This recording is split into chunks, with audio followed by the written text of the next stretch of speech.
Hello, this is Fighting Irish back here. We finished turn 15, July 1943. Here's the tech chart. It looks about the same. Nobody went up or down. Actually, a couple went everywhere, but looks pretty strong. The Americans brought out some ships on the their fast track, so they brought out 2 battleships and carriers since I'm over here. That's about it. The British still have 2 ships that they want to bring out probably next turn. The Americans probably paid to get those out next time. Not much happened here. Germany moved up to $89 on the IPP chart. America went up a few more dollars to 65. We'll discuss why. Japan, like I said, is up and down. They're at 41. Russia slowly declining at 23.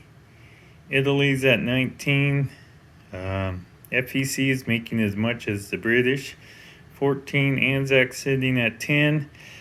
CCP, KMT tied at 4. And France is holding on to 1. Big changes here. South America, their one and only shot. The Germans got Argentina, so the Americans came back and tried again for Brazil. They got Brazil, so each one, we're going to have a fight in South America now. The only thing the Americans bought for the Atlantic side is that advanced artillery. That's about it.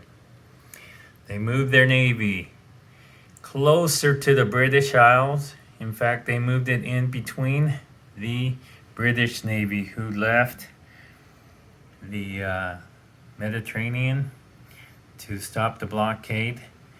All their ships came out. The Americans put themselves in the way of, and the most important are probably those transports. Those 5 transports on that card probably could be useful, probably in 2 turns, but Navy versus a Navy battle probably will ensue. London is still intact, but $3, they put a guy there.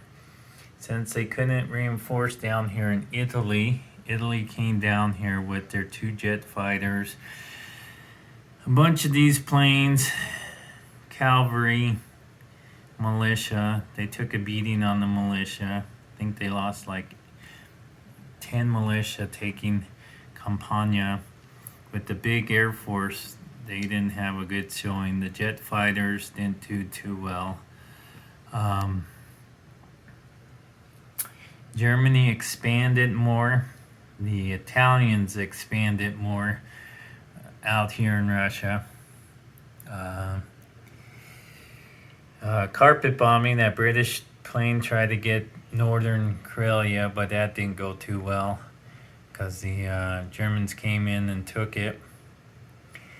Those subs again took the Swedish money. Down here, these subs all did their jobs. The British took their 1. All 7 took 3 FEC dollars, but it took all of them to get it. That's the big part. Right here, the big cards, the French card, that army on that French card, that looks like 1 heavy tank, 1 heavy mech, 2 grenadiers, 5 medium tanks, cavalry, 2 infantry are sitting in Smolensk. They can hit Moscow next turn. They can also, with 2 heavy tanks and 1 Panzer Grenadier with 3 cavalry, probably can go into Leningrad this turn. Either way, they can go up north. I don't think Stalingrad's under siege this turn. They took out the Japanese guy that was on the doorstep of Stalingrad this time. They went in there with an infantry and that advanced mech. And that advanced mech survived. Down here, the tactical fighter went to Egypt, left Gibraltar. Gibraltar still has 8 militia there to defend if the Italians want to, but the Italians, I think, are loading up right here. What do they have? 3 cavalry, 3 infantry, 1 mountaineer, 2 artillery, another artillery, and 3 infantry, plus their fighters that probably can go after Egypt to take out and get control of the canal. This sub took out some money from the FEC.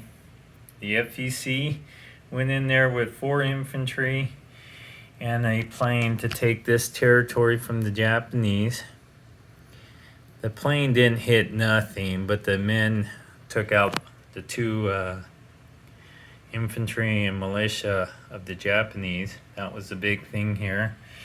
Over here, the Japanese went back into Anatonka, took out the CCP. FEC almost came down and took out Siam, but they decided to get bigger numbers. Now they have 9 Gurkhas, either to defend or to attack. Big news, the Japanese came down on this card here with this navy and took out the British, or the FEC and Anzac's navy down here. It wasn't very close at all. A bunch of Air Force came down here with these ships. This card here with the 2 battleships, carrier, light carrier, and destroyer, are sitting outside the Philippines. They did take Nanking. CC or the KMT take Shantung back. So they're just jockeying around position here. A little change up here in the north. Manchuria looks pretty much all of Japan up there, but they're all jockeying around positions. They did finish a mega battleship, the big boy, out there. This sub did its job, convoy. The seaplane tried to take it down, but could not. This coastal sub did its job. That coastal sub did its job. The Americans decided to come over and take the Carolina Islands, moved their fleet out from San Francisco. 6 advanced subs, 2 destroyers, 4 battleships, an aircraft carrier carrying 2 jet fighters with their 4 attack transports and 2 regular transports. Took out the lone militia on Carolina. It wasn't the battleships that took them out. It was the first strike artillery. I thought that was the interesting news there. To take the Carolina Islands. Heavy bombing took place, so that heavy bomber went over and Secret Bomber Tokyo did 9 damage, but on its way out was shot down by the AA, so no more heavy bomber over here. Anzac decided to go on the defensive and build militia with all their territory to defend, and the Americans wanted to flex their muscle out here and build up another second naval fleet.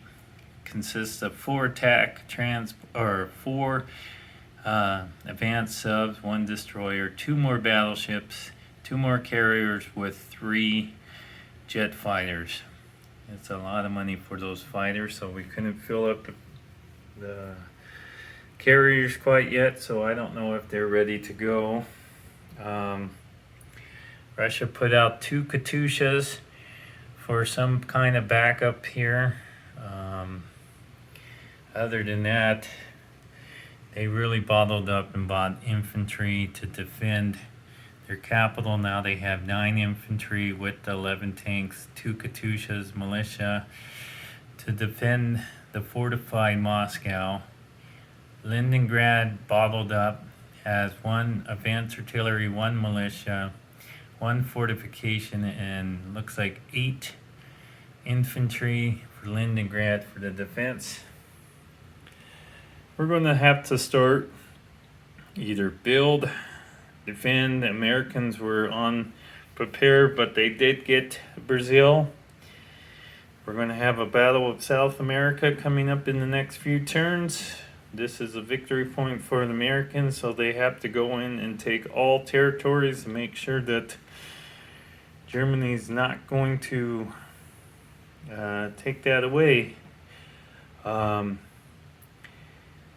only thing on the Americans still have to get long-range aircraft and strategic bombing to keep their hopes alive for that. But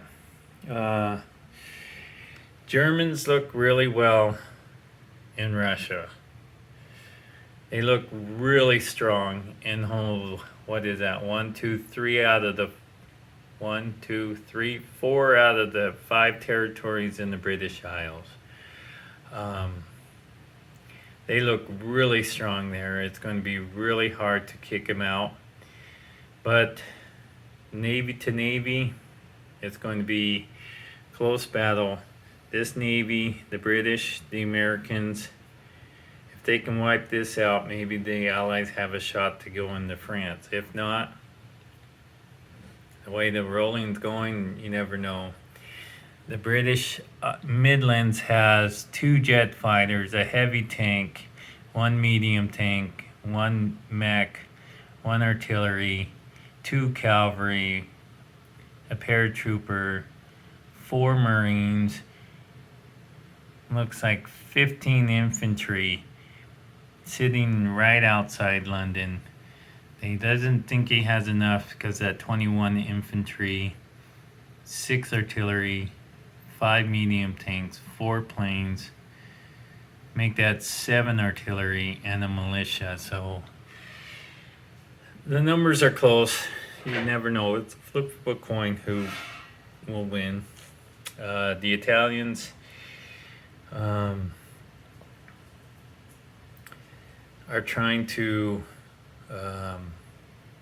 clean the med of ships, trying to get one of the big 2, but it's close. We haven't done victory points, and we haven't discussed how we're going to end the game, either go to 45 or the variable ending yet. Anybody have any ideas? Please let us know. That's about it. Thank you. That was turn 15, July 1943. Thank you.